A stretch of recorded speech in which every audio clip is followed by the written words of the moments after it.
100,6 Heartland Radio, your family station. Selamat sore pendengar, apa kabar Anda di sore hari ini? Saya Jose Marwoto. Di kesempatan hari ini kerjasama Heartland Radio dan Majelis Pendidikan Kristen Indonesia. Nah, kita akan ngobrol-ngobrol nih, Hardliner, seputar bullying. Bagaimana menciptakan sekolah yang bebas bullying dan juga intoleransi, ya.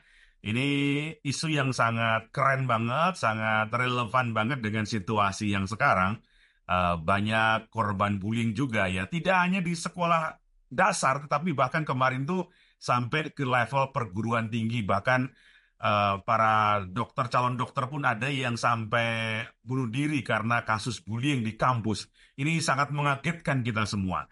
Nah, lalu ini kita coba refleksikan ya, apa yang sebenarnya terjadi dan bagaimana cara kita menciptakan lingkungan yang aman untuk semua. Saya kali ini tidak sendiri karena ditemani juga oleh seorang praktisi pendidikan. Beliau ini adalah Ibu Hening Budi Widyastuti yang sudah bersama saya. Bu Hening, selamat sore Bu Hening, apa kabar? Selamat sore Pak Jose, kabar baik Bapak? Sehat-sehat ya Bu ya? Sehat di Tuhan. Oke, Bu Hening, ngobrol-ngobrol seputar bullying, ya kan, dan juga intoleransi. Kalau boleh tahu nih Bu, bullying ini sebenarnya apa sih Bu? Iya, baik Pak Jose. Bullying ini sebenarnya kan sesuatu perilaku yang agresif, Ya. yang berulang, ya, yang dilakukan oleh seseorang atau sekelompok orang terhadap individu atau seseorang ataupun kelompok lain yang lebih lemah, gitu ya. Jadi bullying ini dapat berupa fisik, verbal, emosional, bahkan digital begitu. Nah, biasanya bully ini dilakukan dengan tujuan untuk mengintimidasi, mempermalukan, atau menyinggung korban begitu. Jadi di sini ada relasi kuasa lah ya, kalau kita bisa simpulkan demikian. Nah, Oke, jadi ada sedangkan relasi kalau kuasa ya Bu ya, itu yang paling penting ya. betul, Karena kalau kita bicara betul. kuasa kan juga terjadi tidak hanya pemerintah dan rakyat, tapi juga dalam berbagai macam relasi gitu ya. Iya, betul, Bapak. Oke, Nah, sedangkan kalau di intoleransi itu adalah sebenarnya adalah bentuk sikap ya, sikap atau tindakan yang menolak begitu. Itu juga menentang, menghina orang lain. Itu karena apa? Karena biasanya ada perbedaan. Nah, perbedaannya itu terkait dengan misalnya keyakinan begitu ya, ras begitu ya, suku ataupun bahkan mungkin orientasi seksual begitu ya. Nah, intoleransi ini dapat dimanifestasikan dalam bentuk misalnya diskriminasi, stereotip begitu ya, prasangka, bahkan mungkin sampai kepada kekerasan yang sudah nampak begitu. good. Dan dua gejala ini sekarang merebak banget ya, Bu Herning ya. Saya kemarin kaget loh Iya. ketika ada itu sekolah kedokteran yang terjadi bullying sampai bunuh diri. Wow, gimana komentar Ibu dulu deh tentang peristiwa itu? Iya. Em, Sebenarnya ini mungkin apa ya? eh, Seperti gunung es ya kalau saya pikir ya. Jadi Ya. eh, banyak sebenarnya Bapak mungkin juga di masa lalu juga banyak gitu ya. Tetapi yang nampak itu yang sudah puncaknya mungkin seperti itu. Oh, Nah, ini yang cukup cukup memprihatinkan kan ya, cukup ya. memprihatinkan terkait dengan dunia pendidikan yang harusnya dunia pendidikan itu kan membangun ya. Jadi kalau kita bicara tentang pendidikan itu kan tidak hanya mentransfer pengetahuan, tetapi di dalamnya juga ada karakter begitu ya. Ada apa kolaborasi, ada toleransi begitu. Nah, sepertinya beberapa poin ini yang entah terlewat, entah terlupa begitu ya, yang tidak kemudian menjadi fokus begitu. Nah, gejala ini bisa berbagai sebab ya Pak ya, bisa karena mungkin sistem ya di dalam sekolah itu yang kemudian apa tidak terlalu untuk bisa bagaimana apa ya memberikan gitu ya ruang untuk membangun hal-hal tersebut ya Ya. terkait dengan misalnya karakter, misalnya terkait dengan toleransi begitu ya, terus hal-hal yang lain yang kemudian membangun yang saya bilang pendidikan secara holistik itu, Hmm. ataupun bisa jadi tadi ya karena longgar tadi akhirnya dari macam-macam ya Pak ya, Ya. macam-macam apa raw input yang masuk ke situ anaknya yang dari latar belakang keluarga yang mungkin memang juga terbiasa dengan tadi ya dengan intimidasi, dengan kekerasan tadi, kemudian itulah yang direproduksi begitu ya dengan rekan-rekannya begitu dan kemudian apa juga eh, konteks masyarakat juga yang kemudian mendukung itu Ya. kemudian eh, peer gitu ya apa teman sebaya begitu Ya. kelompok-kelompok begitu dan yang relasionalnya yang juga mungkin tidak sehat. Nah, Hmm. hal-hal itu Bapak yang kemudian bisa seperti apa ya, seperti kemudian efek domino kemana-mana Ya, begitu. betul. Nah, memang per case-nya itu akan berbeda begitu, tetapi intinya adalah sebenarnya pada saat sudah anak-anak itu sudah ada di sebuah lembaga pendidikan, Ya. seharusnya pendidikan itulah yang membuat sistem untuk semua itu aman begitu. Betul, betul, betul. Baik. Nah, ngomong-ngomong soal bullying nih, Bu Herning ya. Ternyata bullying ini mengapa harus kita tentang? Karena memang memiliki dampak yang sangat buruk banget bagi perkembangan kejiwaan atau kepribadian dari anak-anak kita. Nah, kalau boleh tahu nih Bu, dari studi atau dari pengamatan Ibu Herning sendiri selaku pengamat pendidikan, apa sih dampak bullying dan juga intoleransi ini untuk anak-anak kita, Bu? Ya, dampaknya itu ya sangat apa ya, sangat mengkhawatirkan ya. Itu bisa sampai kepada kesehatan mental begitu ya. Jadi Itu juga eh, seumur hidup ya kadang-kadang ya Bu ya, long lasting ya. wah, betul, karena itu kan apa ya, akhirnya kan sampai kepada ini ya, kepada kejiwaan seseorang ya, seseorang yang terus-menerus dalam kondisi takut begitu ya. Nah, ini kan kemudian akan menjadi apa ya, menjadi sebuah eh, ini ya, menjadi sebuah eh, ketakutan di dalam Ya. kehidupannya begitu. Nah, jadi eh, hal ini bisa berdampak ya, tentu saja eh, cemas begitu ya, bisa kan ya Bapak ya di dalam pada saat dia mau mau sekolah dia akan cemas begitu ya. Kemudian bisa kecemasan ini kalau terus-menerus ya bisa menjadi depresi begitu ya, menjadi stres gitu ya. Bahkan mungkin tadi ya kalau jangka panjang menjadi sebuah trauma begitu. Nah, hal ini dampaknya adalah bagaimana penurunan harga diri Bapak ya. Jadi dia akan apa akan takut untuk apa bersosialisasi begitu sehingga dia akan bisa kesulitan begitu ya membangun hubungan interpersonal dengan teman yang lain secara sehat mungkin. Kemudian yang kedua itu bisa prestasi akademiknya gitu. Oh, Jadi seseorang yang terganggu gitu ya di dalam apa di dalam tadi ya dengan kecemasan dan sebagainya itu biasanya berdampak terhadap proses belajar.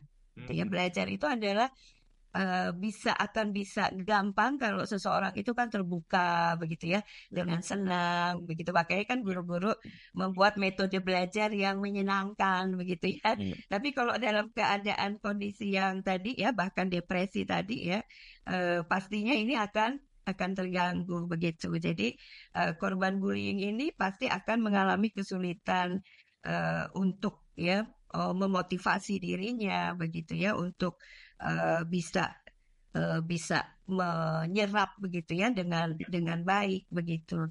Ya, karena apa? Karena dia pasti akan tadi ya cemas, takut begitu ya dan hal-hal yang yang negatif ini tentu saja menjadi faktor untuk penghalang gitu ya untuk seseorang untuk belajar dan tentu saja ini kaitannya dengan prestasi belajar seperti itu. Nah, juga ada perilaku sosial. Nah, perilaku sosial itu yang tadi ya yang terkena bullying tadi ya tentu saja dia akan menarik diri ya kemudian kesulitan berinteraksi begitu ya kemudian sulit membangun hubungan positif dengan yang lain dan bisa juga itu berdampak kepada kesehatan fisiknya begitu ya jadi dia menjadi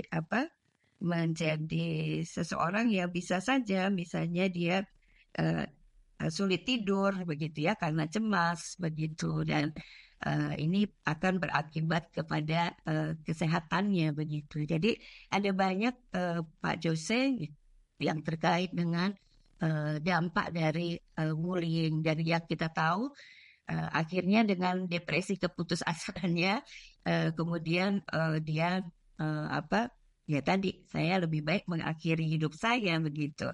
Nah ini kan sudah kita lihat kejadiannya di mana-mana ya kemarin bahkan di perguruan tinggi begitu ya. Ada juga yang masih SMP Pak. Ini karena intoleransi gitu. Jadi dia mau lompat begitu dari ketinggian dari kelasnya dari lantai berapa begitu. Nah jadi ini tadi membuktikan bahwa ini yang kita lihat itu adalah puncak begitu ya puncak yang kemudian dia depresi gitu ya. Ya mungkin kalau kita lihat kita tidak tahu secara fisiknya apakah dia sudah tidak sulit tidur, sulit makan ya atau apa begitu ya yang kemudian akhirnya yang kita tahu di dalam berita-berita tersebut. Demikian Pak Jose. Iya, benar sekali, Bu. Saya memang kalau bicara bullying itu kan kayak baca berita ya, jadi sesuatu yang impersonal. Itu terjadi, bukan saya, bukan keluarga saya, dan sebagainya. Tapi suatu hari saya itu kaget, Bu. Teman saya itu datang pagi-pagi, nangis gitu. Lalu saya tanya, kenapa? Aduh, Pak, adik saya menyayat-nyayat tangannya, lengannya gitu kan, sampai berdarah-darah. Hah, kaget saya juga. Saya kenal adiknya juga gitu. Saya tanya, kenapa? Ternyata adiknya ini, Bu, jadi masih ingat peristiwa dia dibully waktu SMA. Jadi waktu SMA dia dijauhi sama teman-teman peer group-nya gitu ya, dan tidak diakui sebagai teman gitulah. Dan itu terbawa mungkin sudah 3 tahun yang lalu dia. Peristiwa itu terjadi, tapi masih terngiang-ngiang dia kadang-kadang menangis. Lalu itu peristiwa sampai menyayat-nyayat merasa diri tidak berharga. Saya baru dari situ tersentak juga. Sesuatu yang bullying impersonal bagi saya tiba-tiba menjadi problem personal karena wah ini beneran ya sampai sejauh ini gitu ya. Karena bagi saya juga kadang-kadang nggak masuk akal kok bisa sampai menyayat dan melukai diri sendiri gara-gara itu gitu. Nah itu yang saya rasakan Bu kalau bicara bullying benar-benar dampaknya luar biasa gitu ya. Nah karena itu Bu Herning, apa yang bisa dilakukan oleh lingkungan sekolah ya supaya aman terhadap bullying ini dan juga perilaku atau tindakan-tindakan intoleransi? Ya, jadi memang yang tadi di awal sudah saya katakan bahwa ada banyak faktor gitu ya yang kemudian anak ini bisa menjadi aktor gitu ya, menjadi aktor bullying bahkan menjadi subjek objek bullying itu sendiri begitu ya. Nah, jadi ada banyak faktor yang kemudian dia datang ke institusi pendidikan. Nah, di sini adalah peran pendidikan begitu ya, bagaimana menciptakan aman tadi gitu ya. Bahkan mungkin guru-gurunya juga mungkin bisa saja secara tidak sadar itu juga eh, apa me- menjadi menjadi pelaku juga begitu ya dengan pengabaian misalnya ya dengan misalnya ada anak yang melakukan bullying tidak dengan segera begitu ya nah nah ini juga bisa menjadi hal-hal yang tadi ya yang bisa mengakibatkan di sekolah atau di institusi pendidikan terjadi. Nah, eh, apa yang harus kita lakukan? Yang pertama adalah membuat kesadaran. Nah, kesadaran ini adalah sangat penting begitu ya. Jadi setiap yang ada di dalam institusi pendidikan ataupun di sekolah itu harus punya kesadaran.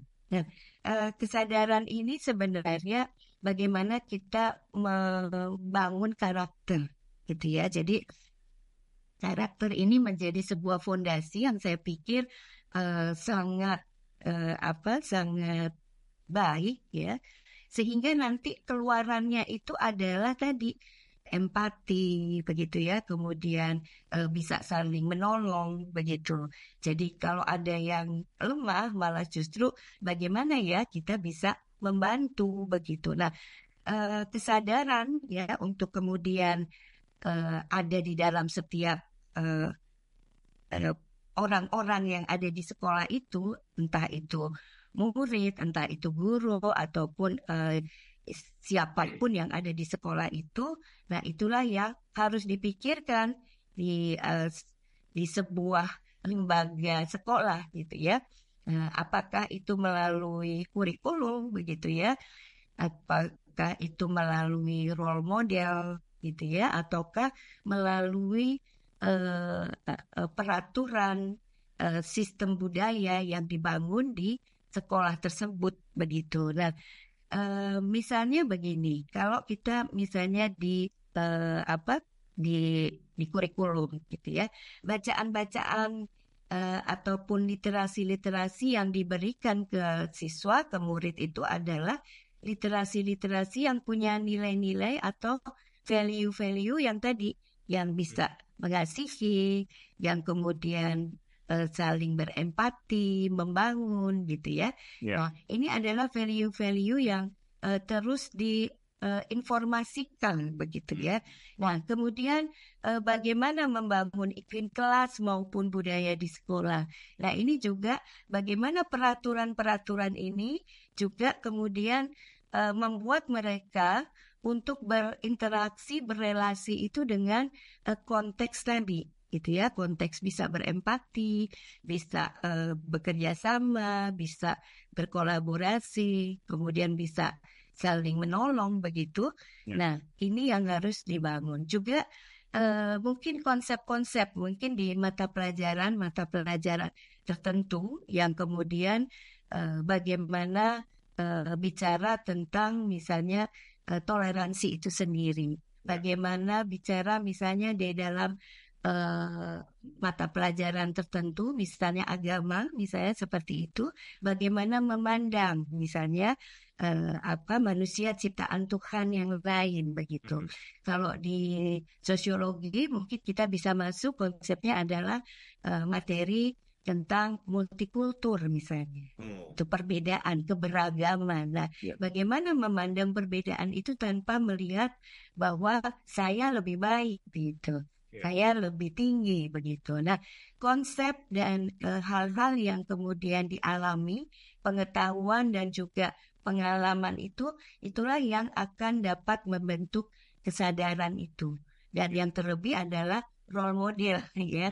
Jadi role model yang ditunjukkan oleh gurunya bagaimana bisa berempati, bagaimana bisa adil, bagaimana juga bisa menolong ya di dalam setiap interaksi bersama dengan murid-muridnya. Nah, hal ini yang kemudian akan membangun kesadaran. Ya. Jadi yang penting saya pikir adalah kesadaran itu. Kemudian selain itu ada juga komunikasi yang terbuka gitu. Jadi bagaimana ya kemudian sistem ini adalah sistem yang dibangun untuk bisa membuka komunikasi. Jadi guru-guru yang dekat dengan siswanya itu akan membuat komunikasi ini lancar. Komunikasi ini dua arah gitu ya. Ini juga harus dibiasakan misalnya di dalam metode-metode pembelajaran, misalnya dengan dengan diskusi, misalnya begitu ya, dengan misalnya debat, begitu ya. Nah, juga dengan relasi secara personal, begitu ya. Nah, kedekatan-kedekatan ini juga dapat membuka gitu ya, membuka komunikasi yang lancar gitu ya. Nah, demikian juga dengan siswa.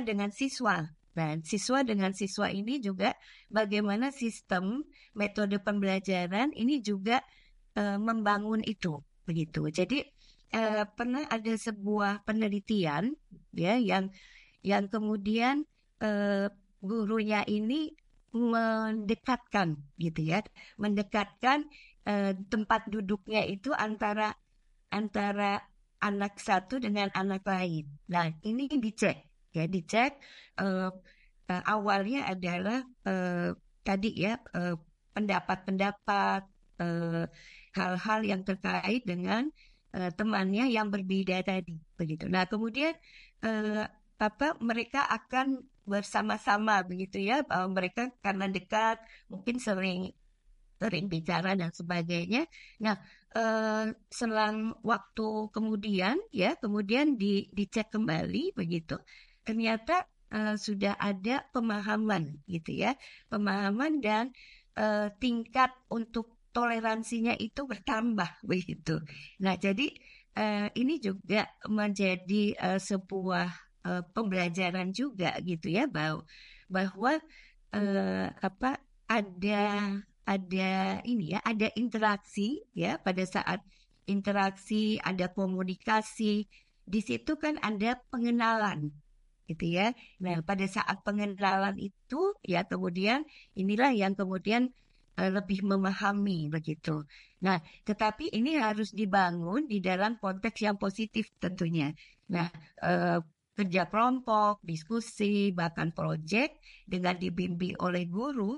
Nah, inilah juga mungkin juga merupakan salah satu cara begitu. Nah, komunikasi yang lain ya tentu saja ini dengan misalnya sistem-sistem atau program-program begitu ya. Jadi ada di sebuah sekolah yang saya lihat sebenarnya ini mungkin banyak sekolah yang kemudian memang memberikan nomor kontak ya jika ada terjadi sesuatu begitu ya yang dia rasa itu menekan gitu ya, yang dia rasa itu sesuatu yang memang seharusnya itu dilaporkan begitu. Ya. Nah, ini juga yang dilakukan oleh institusi begitu. Jadi ada guru yang memang ditugaskan begitu ya Ya. untuk kemudian bisa melihat, kemudian bisa bagaimana untuk memberikan solusi terhadap hal-hal ini. Nah, ini oleh Kemendikbudristek, Bapak, memang sekarang itu ada namanya tiga dosa besar pendidikan ya. Nah, tiga dosa besar pendidikan ini tadi ya ada intoleransi, ada bully dan satu adalah kekerasan seksual. Nah, ini harus dibuat timnya gitu ya, tim untuk ya bagaimana menyadarkan dan juga bagaimana mereka membuat program-program dan juga tadi ya bagaimana mereka membuat tadi yang memang khusus untuk bagaimana tadi interaksinya itu ya mereka berani speak up lah gitu seperti itu sehingga mereka bisa mengatasi dengan segera. Nah, tim ini memang seharusnya itu ada di sekolah-sekolah begitu. Nah, jadi toleransi dan respect itu ya bagaimana tadi harus dibangun melalui program, melalui lingkungan yang menghargai begitu. Ya, nah, ini terkait dengan tadi melihat perbedaan, melihat eh, sekitarnya yang kemudian kita bisa tadi ya bisa dengan melihatnya dengan kesetaraan, kemudian berperilaku dengan keadilan. Nah, inilah yang harusnya dibangun gitu ya di dalam kehidupan sekolah. Mungkin sedikit banyaknya seperti itu. Baik, menarik pendengar. Jadi apa yang disampaikan Ibu Herning ya tentang panduan-panduan supaya apa yang bisa kita lakukan sebagai pendidik gitu ya, menciptakan sekolah yang aman terhadap intoleransi dan bullying.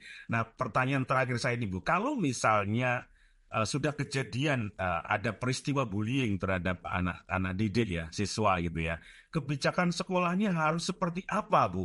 Apa yang harus dilakukan? Tadi kan mitigasi, tapi sekarang kan ketika kejadian sudah terjadi nih, apa yang harus dilakukan oleh pihak sekolah? Ya, jadi jika sudah terjadi, yang pertama adalah objeknya tadi itu harus segera ditangani, harus segera ditolong. Jadi kadang-kadang sekolah hanya, oh sudah, ini menghukum begitu ya, menghukum yang yang melakukan, tetapi kita melupakan si objeknya tadi. Gitu. Walaupun mungkin tadi ya dibully itu kan tidak kelihatan ya Pak, gitu ya, dibully begitu ya. Kemudian intoleransi itu kan tidak nampak, kecuali kalau dengan kekerasan itu kelihatan sudah sembuh atau belum sembuh begitu. Nah, tetapi kita harus melihat ini lukanya yang di dalam ini, efeknya ini sampai seberapa jauh. Nah, inilah yang harus sekolah sebaiknya itu yang juga harus ditangani begitu, sehingga tadi kejadian jadi yang Pak Jose tadi ya, temannya tadi itu tidak terjadi begitu, karena itu bisa menjadi sebuah trauma begitu ya Pak ya. Nah, ini harusnya sekolah ini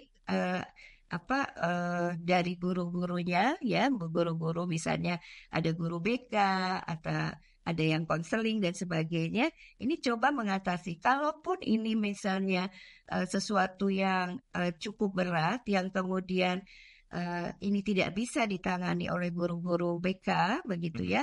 Nah, ini sebaiknya menghadirkan ya, meminta bantuan ke pihak-pihak yang memang terkait, yang bisa menolong begitu, misalnya psikolog dan sebagainya. Dan kemudian juga kerjasama dengan orang tua, ya. Jadi ini kan pendidikan ini kan seperti seperti segitiga ya Bapak ya. Jadi dia bicara pendidikan ini kan juga menyangkut bagaimana dia di rumah, bagaimana dia di masyarakat, begitu ya.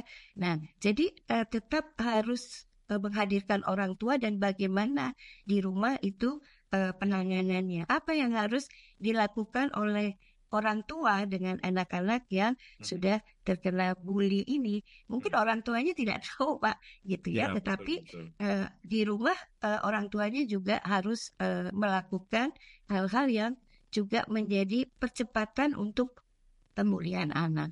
Dan yang kedua adalah yang harus dilakukan, ya tentu saja harus menyadarkan ya.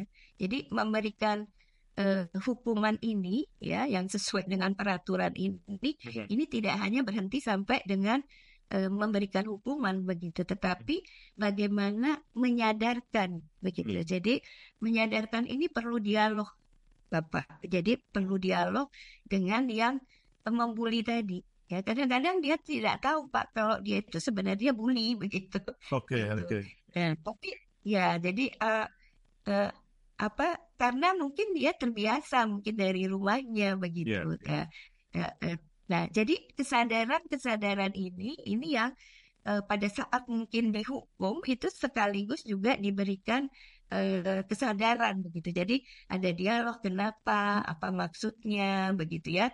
Dan kemudian hal-hal yang lain yang kemudian kita bisa selain kemudian dia konsekuensinya juga, sekaligus dia juga tahu gitu ya dampaknya dan kenapa dia melakukan itu dan dia harusnya seperti apa. Jadi intinya dia harus berubah begitu. Kalau sekedar kita hukum saja itu kan kadang-kadang ya udah selesai kan hukumannya saya udah. Nah, tetapi dia dengan pola yang lama gitu. Jadi kembali lagi kesadaran itu Pak, begitu. Oke. Baik, menarik sekali pendengar. Bullying memang problem yang besar sekali dan nampaknya tidak akan selesai kita bahas di satu sesi. Saya nanti akan mengundang Bu Herning kembali nih untuk ngobrol karena tadi perlu didalami berbagai macam isu ya tentang orang tua misalnya harus bagaimana karena akar bullying kadang-kadang justru dari keluarga itu yang juga problematik dan itu yang harus diselesaikan akarnya gitu. Nah karena itu tentu kita akan buat sesi berikutnya nih Bu Erni ngobrol-ngobrol soal ini. Tapi baik, terima kasih Bu Erni. Mungkin satu pesan lagi Bu untuk para guru, para orang tua apa kira-kira terkait bullying ini Bu? Sebagai closing Ya, statement. baik. Oke, baik. Bapak Ibu semua dan juga para orang tua, para guru. Jadi yang pertama untuk kita bisa mencegah bullying atau bahkan meniadakan bullying ya seperti itu adalah pertama adalah kesadaran, ya kesadaran akan apa itu keadilan, apa itu empati, apa itu mengasihi, begitu ya. Jadi bagaimana kita membangun anak-anak yang tadi ya, yang penuh kasih, yang kemudian dia bisa membantu orang lain, melihat orang yang lain yang lebih lemah, itu adalah seseorang yang perlu ditolong, begitu. Nah, pendidikan yang holistik seperti ini adalah tadi ada pendidikan karakter. Nah, pendidikan karakter ini juga dibangun mulai dari rumah, begitu. Bagaimana pola asuh orang tua, keteladanan orang tua terkait dengan tadi dengan mengasihi, dengan empati, begitu ya, dengan menolong, membantu begitu. Dan ini kemudian diteruskan di sekolah oleh guru-guru.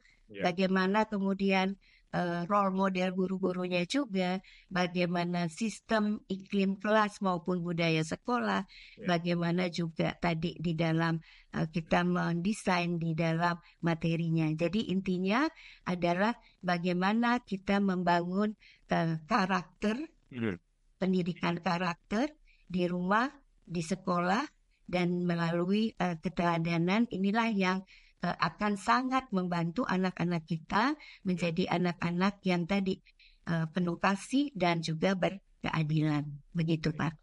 Bu Herning, terima kasih sudah memberikan insight soal bullying dan juga intoleransi.